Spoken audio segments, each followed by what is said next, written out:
name is Rich Scott, and I'm with Soldiers Angels, a nonprofit organization which works to ensure that our service members, veterans, and their families are supported, uplifted, and remembered through a variety of programs. Today, we're continuing our Tribute to Our Heroes series with one of our community representatives, who is also a frequent volunteer at our military and veterans food distribution here in San Antonio, Texas. Joining us is Army veteran Kimberly Davis. Welcome, Kimberly, and thank you for your service. Hi, Rich. Thank you. And thank you for your service. Oh, you're welcome. Thanks for joining me today. If it's okay, I'd just kind of like to start at the beginning and can you give us a little background on where you grew up? Absolutely. I was an Air Force brat. I'm kind of like an AFN commercial. My dad he did about 18 years in the Air Force. So the first few years of my life was traveling. I claim Texas and Florida as my home roots. There we go. And then, my home of record for joining the Army was Florida. And I did my basic training in Fort Jackson, South Carolina. I did my AIT at Fort Gordon. My MOS was 25 Lima, which is a cable installer. And then my first duty station was Wiesbaden, Germany. Wait, can we stop first? Can you share the story about what your dad did and how that influenced you to sign up to go into COMO? Okay, so my dad was at Air Force. I don't remember his exact MOS, but I know I should. But I knew he was in Intel, and that's what he did.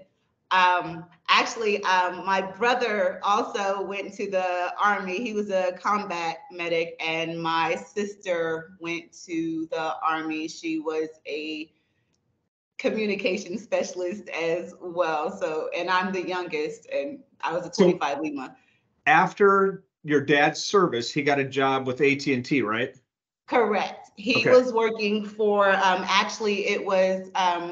it was way back in the day when Media One and Continental Cable, and they were doing all the transfer, and they first began doing the fiber optics.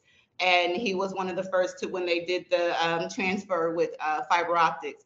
And when I went to the MEP station, they had a cable installer position, which is the same thing, doing installing cable and fiber optics. And that is what I chose to do. And they had a bonus. Yeah, that always helps. Awesome.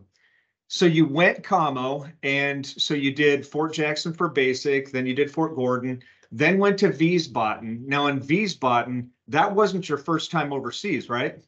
Correct. Okay. So what was that like? Because you've experienced Great Britain, you were in England, and then now you're in Germany. What was that experience like for you at that age? Man, I loved when I was younger, when I was in England. I remember having tea parties and going to all the different museums and different historical sites, which is like one of my passions. I love museums and history, period. But so in England, we did a lot. So, and I guess being a military brat, because I was actually born in Virginia, so England wasn't even my first home. So I've been used to traveling. I guess I was born into traveling and into the military life. And that had to have shaped your kind of your worldview, right? Just being that you've traveled so many places and you've seen so many different kinds of things and spent time with all different people from all sorts of backgrounds. I mean, that I would have to assume that really helped, give you a different perspective than I think somebody who didn't, somebody who maybe just grew up in Texas and spent their whole life in San Antonio. Absolutely. Yeah. Absolutely. I've kind of known service and been around service my entire life in one form or another, and it just so happened to be serving my country. Nice. So so you went from Wiesbaden, you got deployed to Tikrit?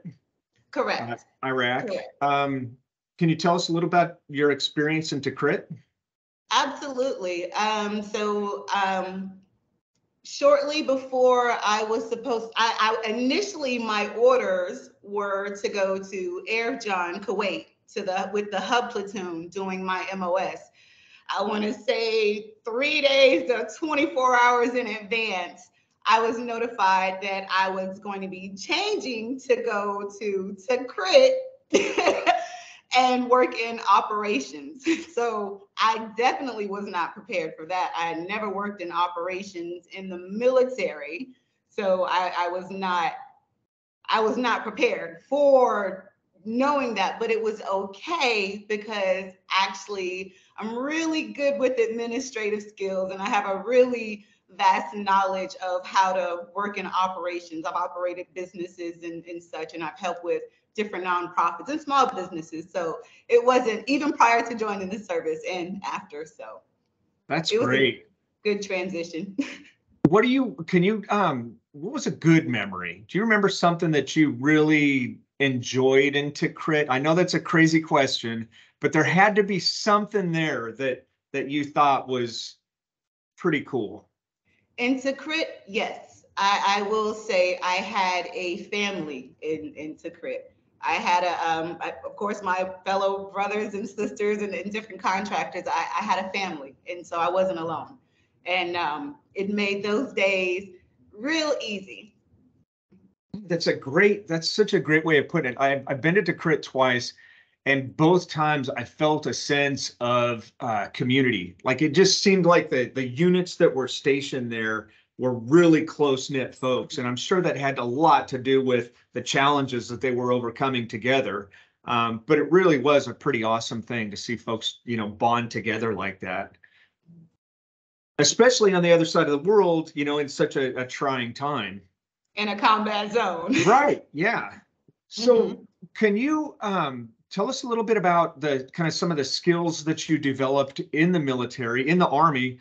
And are there things that you learned in the Army that you can apply to your life now that you're applying now, or things that you would like to do with what you learned in the Army? Okay. So while I was in Germany, I was actually doing my MOS, which was installing cables. I would work in like D-Main and, help set up.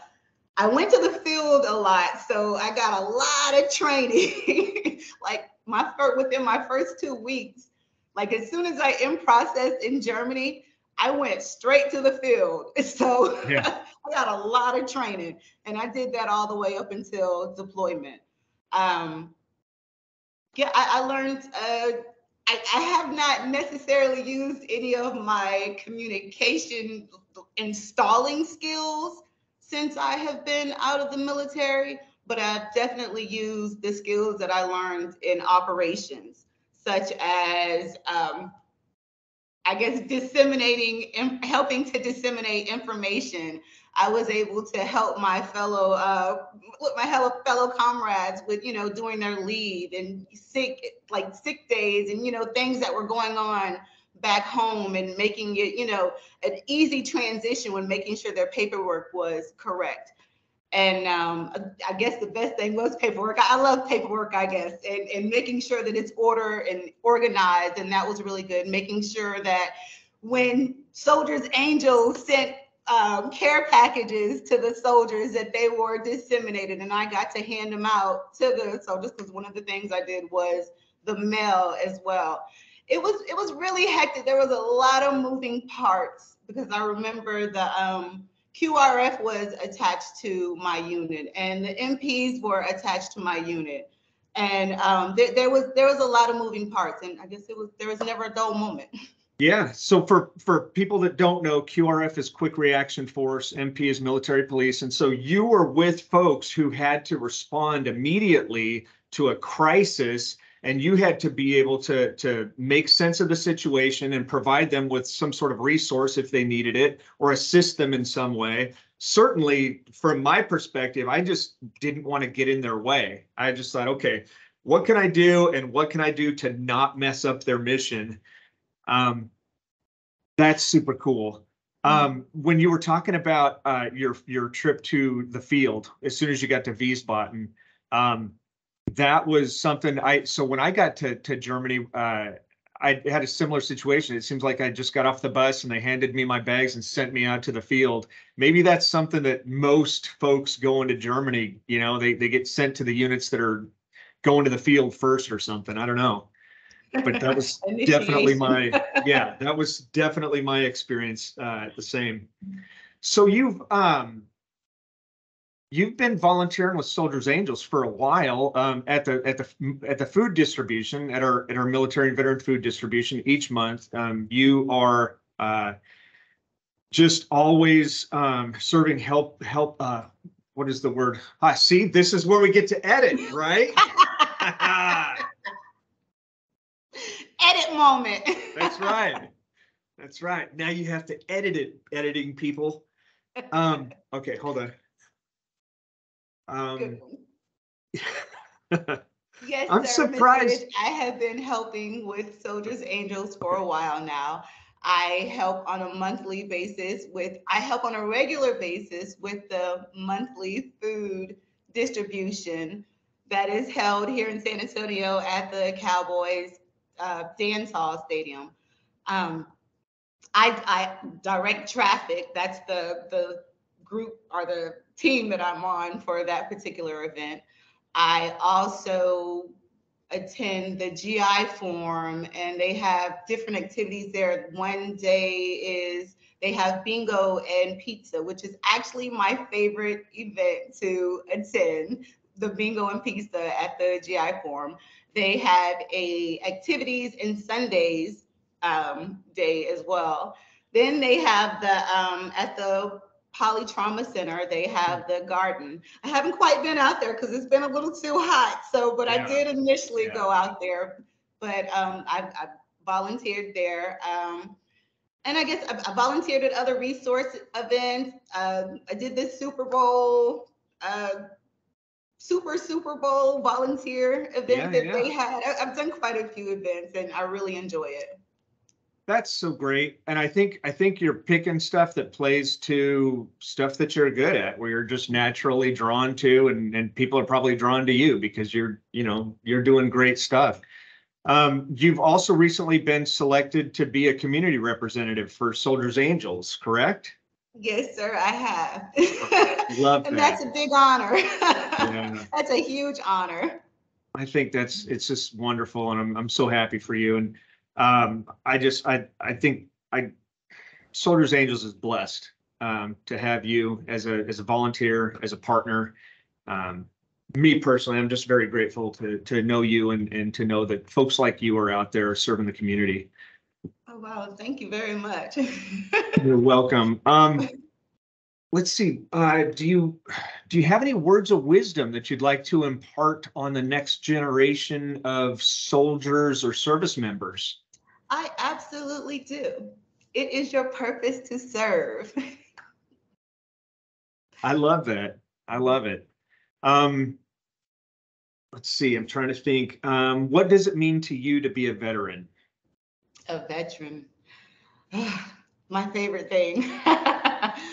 So, veterans are warriors with invisible wounds that are protected by God. That's how I see veterans. Well, thank you. I think that's a wonderful definition. You've been amazing. I sincerely appreciate your time. You're wonderful. I'm so grateful for what you're doing for Soldiers Angels. I thank you for your service. And I'm just grateful to know you. So thanks again, Kimberly. Thank you so much. I've never heard such words about myself, and I greatly appreciate them. Oh, you're very welcome. Kimberly, from all of us at Soldiers Angels, thank you for your service to your country and for continuing to serve in your community. And thanks to everyone watching this tribute to our heroes. If you'd like to register for support, please visit us at soldiersangels.org and follow us on Facebook, Twitter, Instagram, and YouTube. Thank you for watching.